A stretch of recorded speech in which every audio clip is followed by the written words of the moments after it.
Hello, ladies and gentlemen. The outlook for our civilization appears bleak as we stand on the brink of profound and uncontrollable changes.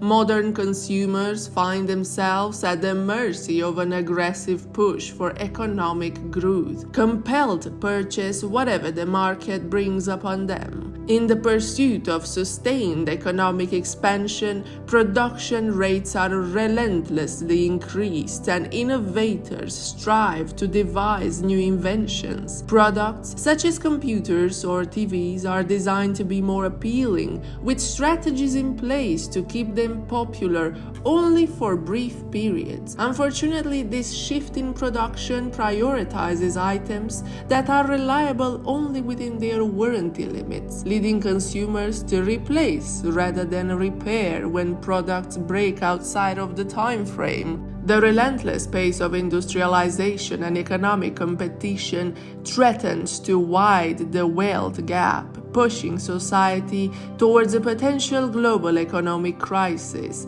The substitution of human labor with machines and robots could result in excessive production and increased unemployment, ultimately diminishing the potential for buying and selling. The unrestrained consumption of goods is predicted to transform our planet into a wasteland, and the irresponsible use of natural resources may lead to a point of no return. In the end, the earth may succumb, echoing the collapse of civilizations in our history. Jacques Fresco appears to offer a potential solution to avert the impending catastrophe. His proposal revolves around two fundamental principles: the elimination of money as a legal tender and the advocacy for universal equality, promoting free access to necessary goods for everyone. Even Elon Musk was talking about a universal credit that we would receive just because AI will actually overtake everything and we are getting depopulated. Fresco extensively envisioned and meticulously detailed the construction of a new civilization, outlining comprehensive designs for both land and sea-based towns. His plans cover various aspects including transportation, education for children and youth, social activities, healthcare, and more. One could argue that his theory on evolution of humankind, considering the material perspective, is intricate and genuinely logical. I'm convinced that humanity can achieve remarkable levels of progress, but some crucial questions arise. Did Jacques Fresco consider the psychological impact on people? And are we mentally prepared for such a profound change? What would happen to our mindset if everyone became equal? Ownership vanished and work was no longer rewarded based on its nature or importance. Competence and remuneration for different jobs were abolished. Would individuals still be motivated to work if the fruits of their labor were freely available? The crux of the matter is that the prevailing materialistic thinking in our societies hinder progress. To embrace Jacques Fresco's vision, a shift from material thinking to spiritual thinking is necessary for all of us, including the leaders.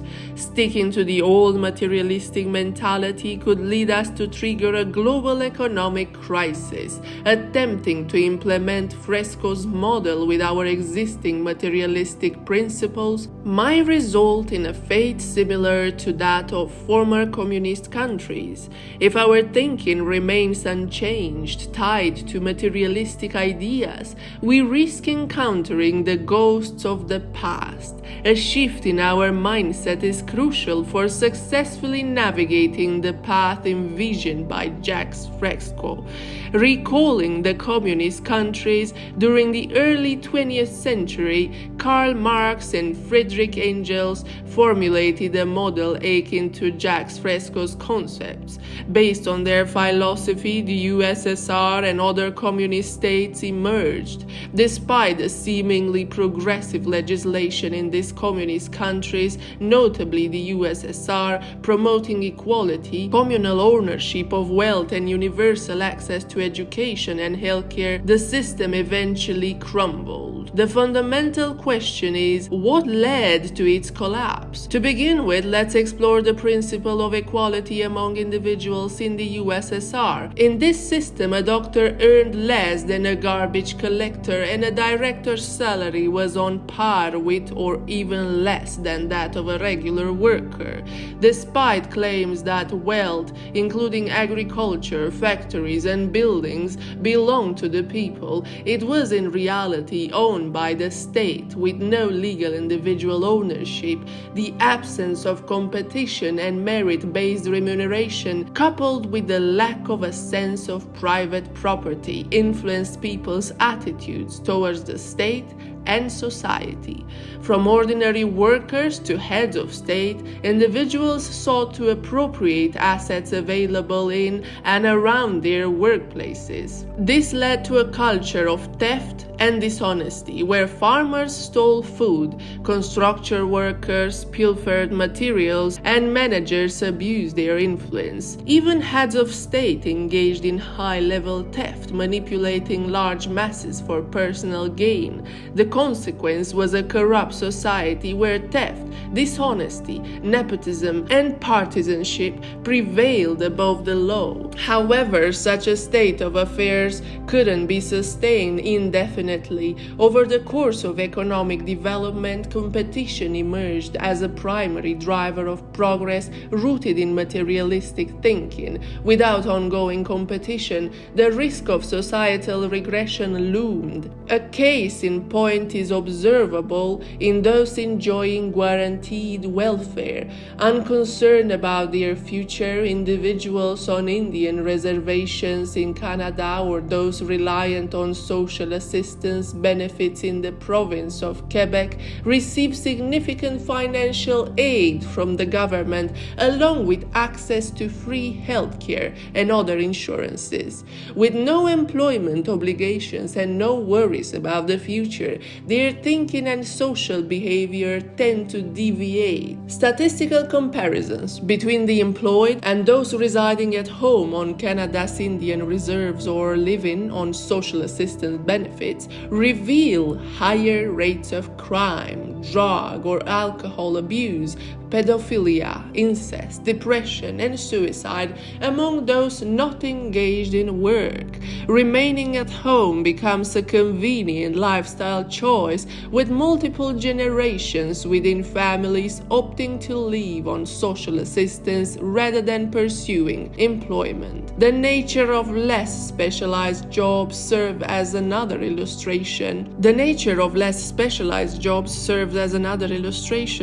Jacques Fresco explains that an increasing number of individuals will pursue careers in science, research, natural exploration, and biochemistry, leaving mundane tasks to be handled by machines and robots.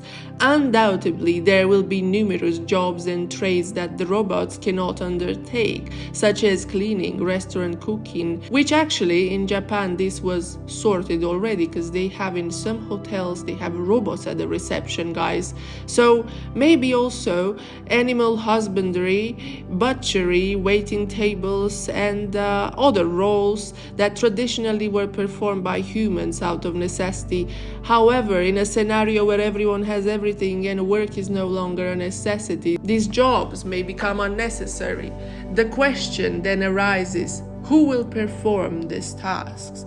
Consequently, we must loudly question whether we are comfortable passing on this legacy to our descendants and contemplate what actions we can take to guide their destinies towards a positive outcome. While I personally hold conflicting ideas with Jacques Fresco and his theory, I believe his principles could serve as a commendable starting point for the well-being of the entire planet, especially if our civilization advances towards towards a level of spiritual thinking. Historically, material satisfaction has propelled human evolution, driving the invention of various vehicles to ease labor and enhance our living conditions. Techniques have been developed to improve human work, leaving little yet to be invented.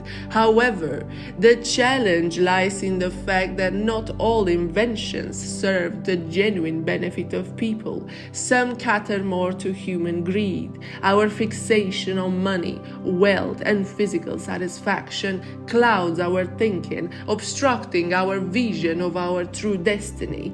Up to this point, our attention has been dedicated to the exploration of our bodies and the pursuit of physical satisfaction. It seems fitting now to shift our focus towards an examination of our souls and their connections with our bodies, the world, and the entire universe. Before delving into the depths of our spiritual selves, it's crucial to begin by understanding who we are. Questions such as why we endure suffering, the purpose of our existence, the nature of the universe, and how to live in harmony with it should be contemplated. To attain of answers to these profound inquiries serves as a catalyst for a new mode of thinking, the spiritual one. This transformation aligns with the elevated perspective envisioned by Jack Fresco, marking a transition to a higher level of understanding. Thank you so much, guys, for listening. It was a pleasure, absolute pleasure, to share this with you, and I'll see you in the next video.